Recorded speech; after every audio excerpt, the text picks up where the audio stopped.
अस्सलाम वालेकुम फ्रेंड्स। नाम है हुरैन। हुरैन नाम के मायने हैं हूर जैसी। नाम है अरूश। अरूश नाम के मायने हैं जन्नत की परी। नाम है निसा। निसा नाम के मायने हैं खातून पाकीज़ा। नाम है रयाना। रयाना नाम के मायने हैं जन्नत बाग। नाम है ज़ुमर। ज़ुमर नाम के मायने हैं हुजूम भीड़। नाम है ज़ायरा। ज़ायरा नाम के मायने हैं ज़ियारत करने वाली। नाम है मिसबाह। मिसबाह नाम के मायने हैं रोशन चिराग या दिया। नाम है रिश्मा। रिश्मा नाम के मायने हैं सुनहरी रेशम। नाम है शाइना। शाइना नाम के मायने हैं खूबसूरत हसीन। नाम है माहीन। माहीन नाम के मायने हैं चांद जैसी। नाम है अशीना। अशीना नाम के मायने हैं तारीफ। नाम है रुशना।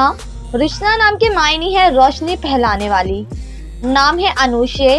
अनुशे नाम के मायने है खुशगवार शख्सियत। नाम है निगत। निगत नाम के मायने है महक खुशबू। नाम है अरसला। अरसला नाम के मायने है शेरनी।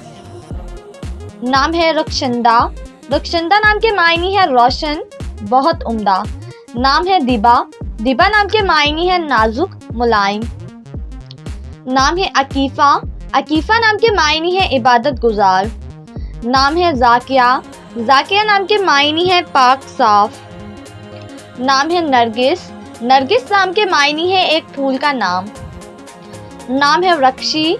रक्षी नाम के मायने है खूबसूरत चेहरा। नाम है समीना। समीना नाम के मायने है आला रुतबे वाली या मुर्तबा। नाम है रोज़ी। रोज़ी नाम के मायने है गुलाब का फूल। नाम है शकीला। शकीला नाम के मायने है हसीन और खूबसूरत।